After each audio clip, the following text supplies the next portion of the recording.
28 news channel ಮತ್ತು ಯುವಕರ ಮಿತ್ರ ಪತ್ರಿಕೆ ಸಂಪಾದಕರ ಕುಮಾರ್ ಅವರು ಈಗ ಹುಟ್ಟು ಹೋರಾಟಗಾರರಾದ ಸಮಾಜ ರಕ್ಷಣಾ ವೇದಿಕೆಯ ಹನುಮಂತರಾಜು ಅವರ ಹತ್ರ ಒಂದು ಕೆಲವು ವಿಚಾರಗಳನ್ನು ಮಾತಾಡೋದಕ್ಕೋಸ್ಕರ ಈಗ ನಾವು ಇಲ್ಲಿ ಅವರ ಆಫೀಸಿಗೆ ಬಂದಿದ್ದೀವಿ. ಮೇಯ್ನಾಗಿ ಸರ್ಕಾರಿ ಗೋಮಾಳಗಳು ಮತ್ತು ಸರ್ಕಾರಿ ಭೂಮಿಗಳು ಮಾಯವಾಗ್ತಾ ಇದೆ ದಿನ. ಇದಕ್ಕೆಲ್ಲ ಕಾರಣ ಯಾರು ಅನ್ನೋದಕ್ಕೆ ಈಗ ಇದ್ರ ಬಗ್ಗೆ ಪ್ರಶ್ನೆ ಮಾಡ್ತಾ ಇದ್ದೀವಿ. ಇದರ ಬಗ್ಗೆ ಒಂದು ಭೂಮಿಯ ಬಗ್ಗೆ ನಕಲು ಮಾಡಿ ಇವತ್ತು ಒಬ್ಬರು ಆಪಾದನೆಯನ್ನು ಹನುಮಂತರಾಜ್ ಅವರು ಮಾಡ್ತಾ ಇದ್ದಾರೆ. ಅದ್ರ ಬಗ್ಗೆ ವರದಿ ಕೇಳೋದಕ್ಕೆ ಬರ್ತಾ ಇದ್ದೀನಿ. ನನಗೆ ಇದ್ರ ಬಗ್ಗೆ ಸೂಕ್ತ ವರದಿಯನ್ನು ನೀಡಬೇಕಾಗಿ ಹನುಮಂತರಾಜ್ ಅವರಲ್ಲಿ ಮನವಿ ಮಾಡ್ಕೊಳ್ತಾ ಇದ್ದೀನಿ. ಸರ್ ಹೇಳಿ ಸರ್. ನಮಸ್ತೆ.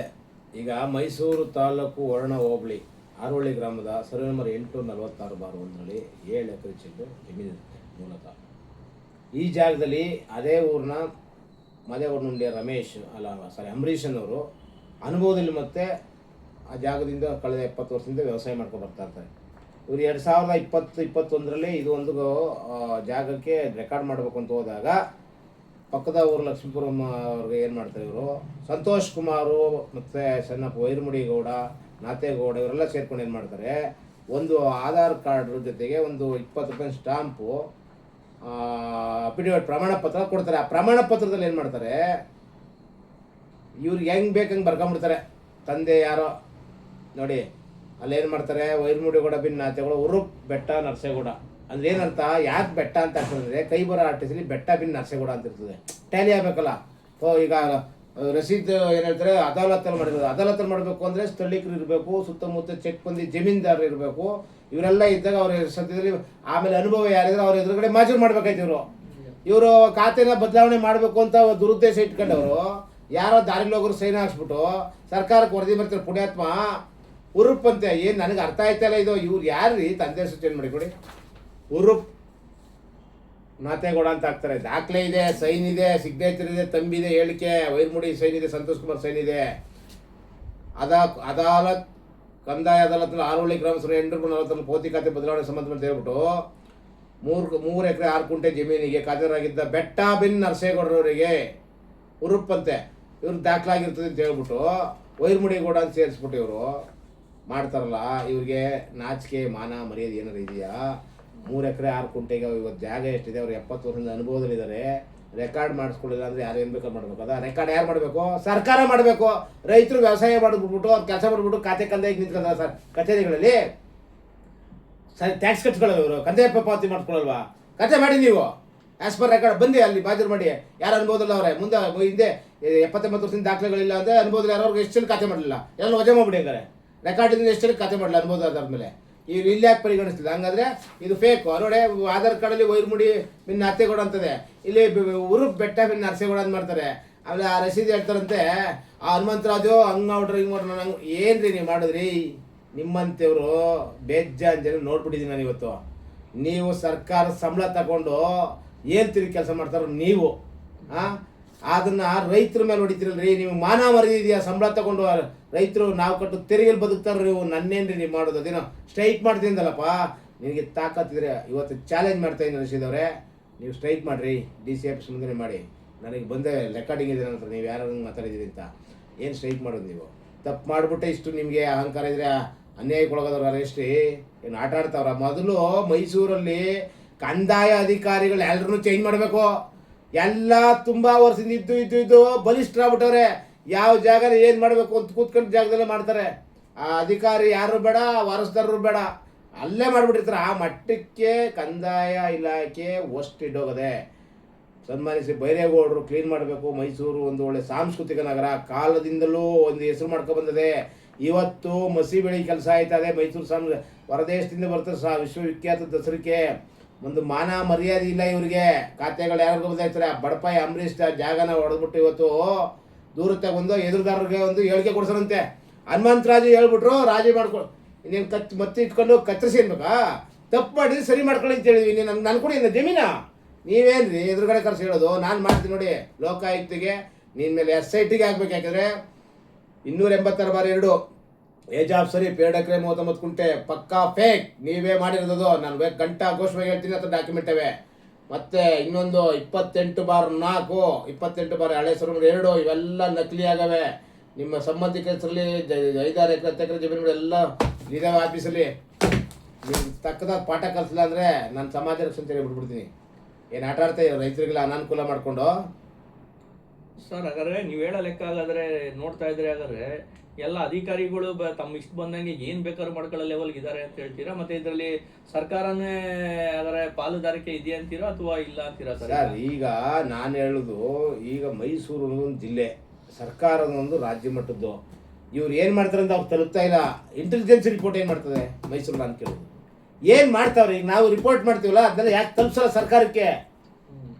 ಎಲ್ಲ ಏನು ಮಾಡ್ತಾವ್ರೆ? ಬಸ್ಸಿ ಬಳ್ದಾಗಿದೆಯಾ, ಬಂಕ್ ಬಳ್ದಾಗಿದೆಯಾ ಎಲ್ಲರಿಗೂ ಬುದ್ಧಿಗೆ? ಇನ್ನು ಹಂಗಾರೆ ದೇಶದಲ್ಲಿ ಪಾರದರ್ಶಕ ಆಡಳಿತ, ಜನಪರ ಆಡಳಿತ ಎಲ್ಲಿರೋದು? ಸರ್ಕಾರಿ ಅಧಿಕಾರಿಗಳು, ಒಬ್ಬ ಸರ್ಕಾರಕ್ಕೆ ಕಂಟ್ರೋಲ್ ಇಲ್ಲ, ಒಬ್ಬ VA ಸಸ್ಪೆಂಡ್ ಮಾಡೋಕ್ಕಾಗಲ್ಲ, ಒಬ್ಬ ತಹಸೀಲ್ದಾರ್ ಕಂಪ್ಲೇಂಟ್ ಕೊಟ್ಟು 1 ವಾರ 10 ದಿನ ಆಯಿತು. ಎಲ್ಲಿದೆ ನ್ಯಾಯ? ಮೇಲ್ನೋಟಕ್ಕೇನು ಸಾಬೀತಾಗಿದೆ, ಬರೆದವ್ರಿಲ್ಲಿ ಅವ್ರ ಸಿಗ್ನೇಚರ್ ಇದೆ, ತಂಬಿದೆ, ವಜಾ ಮಾಡಿ, ಸಸ್ಪೆಂಡ್ ಮಾಡಿ, ಫಸ್ಟು ಸಸ್ಪೆಂಡ್ ಮಾಡಿ ಎನ್ಕ್ವೈರಿ ಮಾಡಿ. DC ಅವರು ಏನು ಕ್ರಮ ತಗೋತಾರೆ? ನಾನು ಒಂದು 15-20 ಅರ್ಜಿ ಬರ್ತಿದ್ದೀನಿ. ಸುಮಾರು ಆಗೋದು, ಇದು ವಿಷಯಾಂತರ ಮಾಡಬೇಡ. ನನ್ನ ಮೂಲ ಉದ್ದೇಶ ಅಂಬರೀಷ್ಗೆ ಅನುಭವದಾದವ್ರ ಕತೆ ಬೇಕು. ಈಗಾಗಿರೋ ಖಾತೆ ವಜಾ ಮಾಡಿ ಅವ್ರ ಮೇಲೆ ಶಿಸ್ತು ಕ್ರಮ ಆಗಬೇಕು. ಯಾರ್ಯಾರು ಕಂದಾಯ ಮತ್ತು ಡೆಪ್ಟಿ ತಹಸೀಲ್ದಾರ್ ವಿಶ್ವನಾಥ್ ಅವತ್ತಿದ್ದವರು ACR ಆರ್ಡರ್ ಮಾಡೋರು, ಅವ್ರ ಮೇಲೆಲ್ಲ ತನಿಖೆ ಆಗಬೇಕು. ಫಸ್ಟ್ ಪ್ರಿಫರೆನ್ಸು ಈ ರಶೀದ್ನವರ ಸಸ್ಪೆಂಡ್ ಮಾಡಿ ತನಿಖೆ ಶುರು ಮಾಡಬೇಕು. ಈಗ ಏನೇ ಆಗಲಿ ಸರ್, ಫಸ್ಟ್ ಮೂಲ ಅಂದ್ರೆ VAಗಳೇ ಅದನ್ನ ವೆರಿಫೈ ಮಾಡೋದು. VAಗಳಿಗೆ ಗೊತ್ತಿಲ್ಲದೇನೆ ಇವೆಲ್ಲ ನಡೀತದೆ ಸರ್. ಇವ್ರು ಏನು ರಿಪೋರ್ಟ್ ಹಾಕ್ತಾರೆ ಅದೇ ಬೇಸು. ಇವರು ಅಲ್ಲಿ ಕಾಗೆ ಬರೆದ್ರೆ ಕಾಗೆನೆ, ಗೂಬೆ ಬರೆದ್ರೆ ಗೂಬೆನೆ. ACR ಅವ್ರು ಏನು ಮಾಡ್ತಾರೆ? ಆಸ್ ಪರ್ ರೆಕಾರ್ಡ್ ಪ್ರಕಾರ ಆದೇಶ ಮಾಡ್ತಾರೆ. ಇವರು ಇಲ್ಲಿ ತಪ್ಪು ಅಂತ ಹೇಳಿದ್ರೆ ಮುಂದಕ್ಕೆ ಹೋಗಲ್ಲ ಫೈಲು. ಹೌದು, ಇಲ್ಲಿ ಬರೆದ್ಬಿಟ್ಟಾರೆ ಉರುಪ್ ಅಂತ. ಏನು ಇವರು ಸಂಬಂಧಿಕರ ಇವರು? ಒಲ್ಲಿ ಇವ್ರ ಆಸ್ತಿನ, ಇವರು ಪಿತೃ ಜಾಸ್ತಿನ, ಯಾರ್ದೋ ಆಸ್ತಿನ ಹಿಂಗೆ ಮಾಡೋರಲ್ರಿ. ಒಂದು ಮಾನ ಮರ್ಯಾದೆ ಬೇಡ ಇವ್ರಿಗೆ. ಈ ಸಂಬಂಧಪಟ್ಟ ಅಧಿಕಾರಿಗಳು ಮೌನವಾಗವ್ರಲ್ಲ. ನನಗೆ ಅದು ಕಾಣ್ತಾ ಇಲ್ಲ ಇವ್ರೇನಾರು ಅದರಲ್ಲಿ ಇನ್ವಾಲ್ವ್ ಆಗಿ ತಿಂದು ತೇಗ್ಬಿಟ್ಟಿದ್ರೇನೋ ಅಂತ.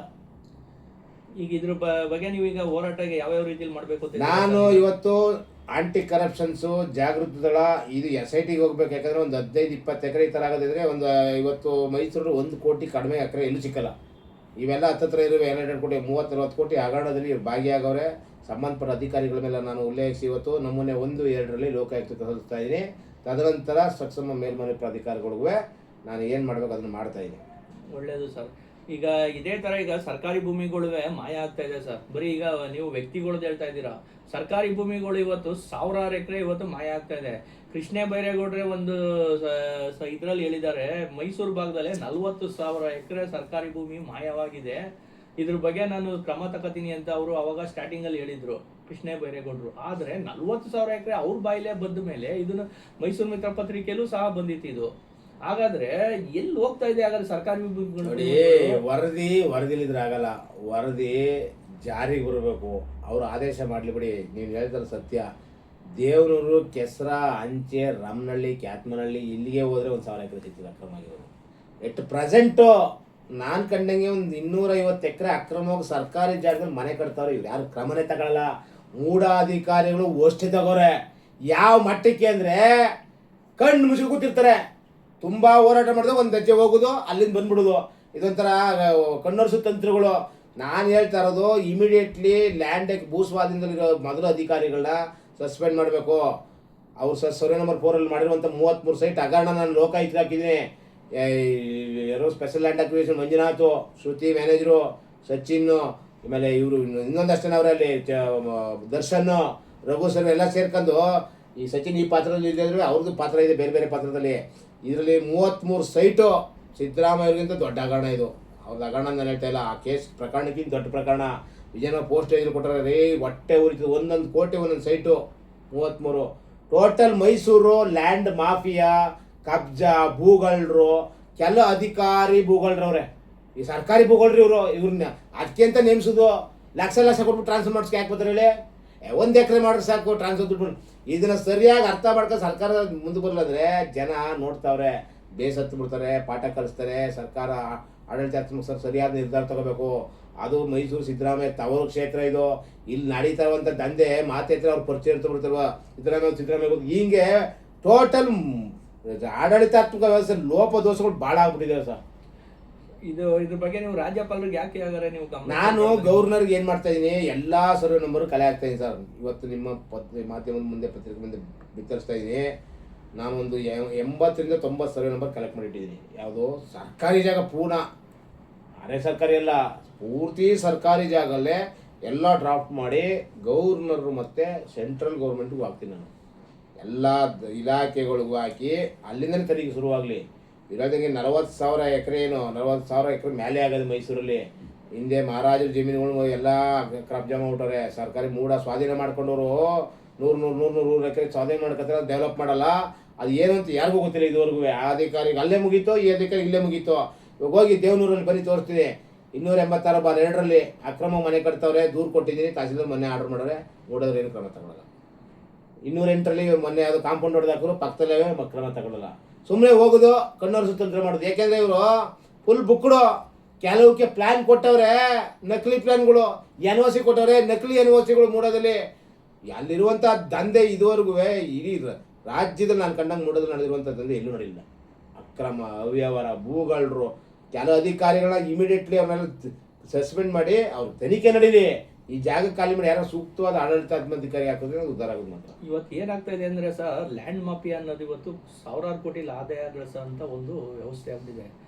ಹಿಂಗಾಗಿ ಏನಾಗ್ತಾ ಇದ್ದಾರೆ, ಇವತ್ತು ಎಲ್ಲರೂ ಇವತ್ತು ರಿಯಲ್ ಎಸ್ಟೇಟರ್ ಇರ್ಬೋದು ಅಥವಾ ಡೆವಲಪರ್ಗಳು ಇರ್ಬೋದು, ಅವ್ರದ್ದು ಮೂಲ ಗುರಿ ಏನಂದರೆ ಇವತ್ತು ಭೂಮಿಗಳು, ಸರ್ಕಾರಿ ಭೂಮಿಗಳು ಎಲ್ಲಿದೆ ಅದನ್ನು ಒತ್ತುವರಿ ಮಾಡ್ಕೊಂಡು ಯಾವ ರೀತಿ ಇಲ್ಲಾರು ಒಂದು ಫೋರ್ಜರಿ ಪೇಪರ್ ಮಾಡಿ ಜನಗಳಿಗೆ ವ್ಯಾಮರ್ಸೋದೇ ಒಂದು ಕಲೆಯಾಗಿದೆ.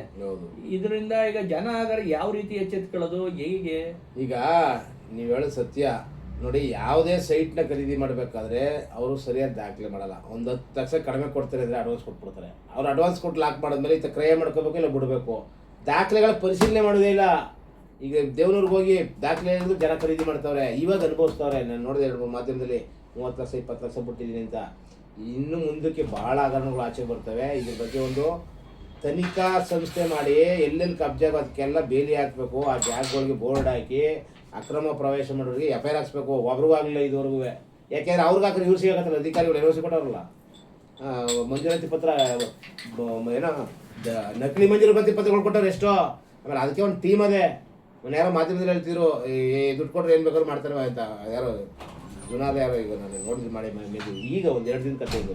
ಅದು ಏನು ಅರ್ಥ? ಅದನ್ನೆಲ್ಲ ಯಾಕೆ ತಗೊಳ್ಳಲ್ಲ ಕಡಿಮೆ ಕಡೆಗೆ? ಅಲ್ಲ ಸರ್, ಹಂಗಾದ್ರೆ ಈಗ ಬರೀ ಇದೇ ರೀತಿಲಿ ಎಲ್ಲರೂ ಮೋಸಗಾರರೇ ಜಾಸ್ತಿ ಆಗ್ತಾ ಇದ್ರೆ ಈ ಮೋಸನ ಸರಿಪಡಿಸೋದು ಯಾರು ಸರ್ ಹಾಗಾದ್ರೆ ನಿಮ್ಮ ಅಭಿಪ್ರಾಯದಲ್ಲಿ? ಹಾಗಾದ್ರೆ ನೋಡಿ, ಕೊನೆಗೆ ಏನಾಯ್ತದೆ ಅಂದರೆ ಈಗ ಜನತಾ ಸರ್ಕಾರ ಜನಗಳು ರೊಚ್ಚಿಗೇಳುವಂಥ ಪರಿಸ್ಥಿತಿ ಬಂದ್ಬಿಡ್ತದೆ. ಈಗ ಗುಂಪು ಸೇರ್ತಾ ಇಲ್ಲ ಒಳ್ಳೆಯವರು, ಎಲ್ಲ ಕೆಟ್ಟವರು ಮಧ್ಯೆ ಇರೋದ್ರೆ ತಡಿತಾರೋ ಅವ್ರನ್ನ. ಎಷ್ಟು ಜನ ತಡೆದವರು? ಅದಾಗಬಾರ್ದು ಅಂದರೆ ಸರ್ಕಾರಕ್ಕಿಂತ ದೊಡ್ಡವರು ಇವರು. ಕಾನೂನು ಮಾಡಲಿ, ಒಂದು ಟಾಸ್ಕ್ ಫೋರ್ಸ್ ಹಾಕಿ ಎಲ್ಲ ಭೂಮಿನ ವಾಡ್ಕೊಂಬರ್ಲಿ. ಒಂದು ಕಡೆಯಿಂದ ಪೊಲೀಸ್ ಫೋರ್ಸ್ ಕೊಟ್ಟು ಅಧಿಕಾರಿಗಳಿಗೆ ಧೈರ್ಯ ತುಂಬಲಿ. ಒಳ್ಳೆಯವರು ಅವ್ರ ಅಧಿಕಾರಿಗಳು, ಎಲ್ಲ ಕೆಟ್ಟವರಿಲ್ಲ, ಒಳ್ಳೆಯವರು ಅವ್ರನ್ನ ಹಾಕ್ಕೊಂಡು ಎಲ್ಲ ಜಮೀನುಗಳು ಅಳತೆ ಮಾಡಿ ಸರ್ವೆ ಮಾಡಿ ಎಲ್ಲದಕ್ಕೂ ಬೇಲಿ ಹಾಕೋ ಬರಲಿ. ಅದಾದ ಮೇಲೆ ಮುಟ್ಲಿ. ಜನಕ್ಕೆ ಬೋರ್ಡ್ ಹಾಕಿರಿ, ಇದು ಮೂಡ್ ಅದು ಬರಲ್ರು. ಇವ್ರು ಹಾಕಲ್ಲ, ಖಾಲಿ ಬಿದ್ದವ್ರೆ. ಯಾವನೊಬ್ಬ ಸೈಟ್ ಮಾಡ್ತಾನೆ, ನಿವೇಶನ ಮಾಡ್ತಾನೆ, ತಗೊಳಪ್ಪ ಎಲ್ಲ ಅನ್ರಿಜಿಸ್ಟರ್ಡ್ ಪೇಪರ್, ಬಾಂಡ್ ಪೇಪರ್ ಬರ್ಕೊಡೋದು. ಸರ್, ಈಗಾಗಲೇ ನೀವು ಹೇಳೋ ಲೆಕ್ಕ ನೋಡಿದ್ರೆ ಈಗ ಭೂಮಿಗಳು ಮಾಯ ಆಗ್ತಾ ಇದ್ರು. ಇದನ್ನ ಯಾಕೆ ಹಾಗಾದ್ರೆ ಸಾರ್ವಜನಿಕ ಹಿತಾಸಕ್ತಿಯಲ್ಲಿ ಅರ್ಜಿ ಹಾಕೋದಕ್ಕೆ ಬಯಸುವ ಜನತೆಯಲ್ಲಿ ಯಾರಿಗೂ ಆಸಕ್ತಿ ಇಲ್ವಾ ಸರ್?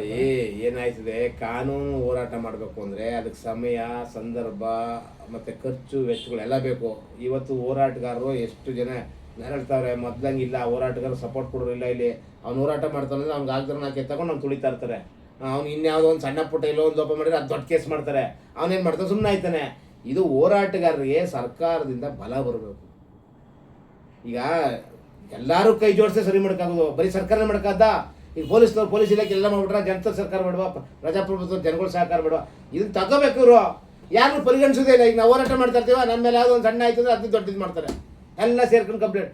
ಏನಾಯ್ತದೆ, ಅವ್ರ ಹೋರಾಟದ ಹುಮ್ಮಸ್ಸು, ದಿಕ್ಕು ಎಲ್ಲ ಬದಲಾವಣೆ ಮಾಡ್ತಾರೆ. ಸ್ಪಿರಿಟ್ಟು, ಉತ್ಸಾಹ ಎಲ್ಲ ಬಿದ್ದೋಯ್ತದೆ. ಹಾಗೇನು ಮಾತ್ರ ನಾನು ಬಿಡಲ್ಲ. ಜನರಲ್ ಆಗಿ ಹೇಳಿದೆ, ನಾನು ಮಾಡೇ ಮಾಡ್ತೀನಿ. ರಶೀದವ್ರು ಸಸ್ಪೆಂಡ್ ಆಗೋರು ಇದು ದೊಡ್ಡ ಮಟ್ಟದ ಹೋರಾಟ ಇರ್ತದೆ. ನಾನು ಇವತ್ತು ರೆವಿನ್ಯೂ ಮಿನಿಸ್ಟರ್ ಪಿ ಅವ್ರು ಮಾತಾಡಿದ್ದೀನಿ. ನನಗೆ ಮೇಲ್ ಮಾಡಿ ಎಲ್ಲನೂ ಅಂತ ಹೇಳೋರು ಇವತ್ತು ಮಾಡ್ತಾ ಇದ್ದೀನಿ ಸರ್. ಅದೊಂದು ಕ್ರಮ ಆಗಬೇಕು ಸರ್. ಒಳ್ಳೆಯದಾಗಲಿ ಸರ್ ನಿಮಗೆ. ದಯವಿಟ್ಟು ನಿಮ್ಮ ಹೋರಾಟಕ್ಕೆ ನಮ್ಮ ಮಾಧ್ಯಮ ತಂಡ ಯಾವಾಗಲೂ ನಿಮ್ಮ ಜೊತೆ ಇರ್ತದೆ. ದಯವಿಟ್ಟು ಈ ರೀತಿ ಜನತೆಗೆ ಒಳ್ಳೆಯ ಸಂದೇಶನ ಕೊಡಬೇಕಾಗಿ ನಾನು ತಮ್ಮಲ್ಲಿ ಮನವಿ ಕಂಡುಕೊಂಡೆ. ಕರ್ನಾಟಕದ ಜನತೆ ದಯವಿಟ್ಟು ಅರ್ಥ ಮಾಡ್ಕೋಬೇಕು. ಇವತ್ತು ಸರ್ಕಾರಿ ಭೂಮಿಗಳೆಲ್ಲ ಮಾಯ ಆಗ್ತಾ ಇದೆ. ಎಲ್ಲ ಇವತ್ತು ರಾಜಕಾರಣಕ್ಕೆ ಯಾಕೆ ಹೆಚ್ಚು ಆಸಕ್ತಿ ಕೊಡ್ತಾರೆ ಅಂದರೆ ಇವತ್ತು ಒಬ್ಬ MLA ಅಂದಾಜು 5-10 ಕೋಟಿ ಖರ್ಚು ಮಾಡಿದ್ರು ಇವತ್ತು 100 ಕೋಟಿ 200 ಕೋಟಿ ಆದಾಯ ಗಳಿಸ್ಬೋದು ಅನ್ನೋ ಒಂದು ಇಂಟೆನ್ಷನ್ ಮೇಲೆ ಇವತ್ತು ರಾಜಕಾರಣ ಮಾಡ್ತಾ ಇದ್ದಾರೆ. ಇವತ್ತು ಎಲ್ಲ ರಾಜಕೀಯ ಪಕ್ಷಗಳು ಇವತ್ತು ಭ್ರಷ್ಟಾಚಾರಕ್ಕೆ ಸೀಮಿತವಾಗದೆ ಈ ರೀತಿನೇ ಆಗ್ತಾ ಇದ್ರೆ ಜನ ಒಂದಲ್ಲ ಒಂದು ದಿನ ದಂಗೆ ಹೇಳೋದಂತೂ ಸತ್ಯ. ದಯವಿಟ್ಟು ಇದನ್ನ ಕಾನೂನು ಸೂಕ್ತವಾದ ಕ್ರಮ ತೆಗೆದುಬೇಕು ಅಂತ ನಾವು ಕೇಳ್ಕೊತಾ ಇದ್ದೀನಿ. ದಯವಿಟ್ಟು ಈ ರೀತಿ ಇವರಿಗೆ ಒಂದು ಸಪೋರ್ಟ್ ಮಾಡ್ತಾ ನಮ್ಮ ಕರ್ನಾಟಕ 28 ನ್ಯೂಸ್ ಚಾನೆಲ್ ಅವರಿಗೆ ಅಭಿನಂದನೆ ಸಲ್ಲಿಸ್ತದೆ. Thank you sir.